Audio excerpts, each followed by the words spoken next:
Some years ago, the United States determined that Russia was testing a cruise missile whose range exceeded the 500 kilometers threshold of the INF Treaty. In other words, that it was a prohibited intermediate range cruise missile.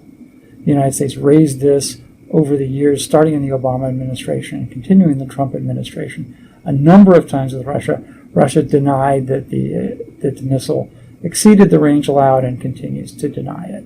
The United States response was to, one, try to get Russia to acknowledge its violation and come back into compliance, but also engage in countermeasures, which initially would be countermeasures which would not put the United States in violation of the treaty, treaty-compliant countermeasures. In October of 2018, Donald Trump announced in the connection with a rally that the United States was going to terminate the INF Treaty. This caused quite a bit of consternation among our allies.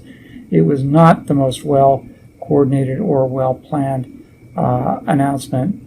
After the October announcement, allies, particularly the Germans, engaged, and the result was a somewhat more coordinated response to the Russian violation on the part of the allies and the United States.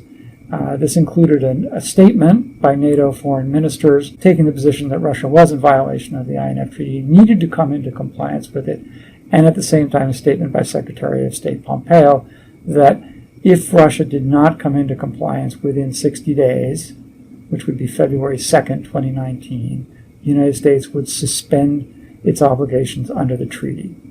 What he did not say explicitly in his statement, but other people have suggested was part of the strategy, is that the United States might formally issue a notice of withdrawal, which would trigger a 6-month period after which the treaty would cease to be in force. So there's a 60-day clock ticking. There's a lot of last-minute diplomacy going on. Very few people think that it's likely that Russia will satisfy the request of the United States and come into compliance by February 2nd, so it's likely that the U.S. will declare a suspension of obligations under the treaty on February 2nd. What isn't clear now in advance of the deadline is whether that will also be accompanied by a formal notice of withdrawal, which will start a 6-month time period before the treaty ceases to be in effect for the United States. One of the things that NATO Secretary Stoltenberg said a week before the deadline is that even if that notice is issued, that still keeps the treaty in effect, and that's 6 months for Russia to come into compliance. So you can expect more last-minute diplomacy, more deadline pressure to be put on Russia.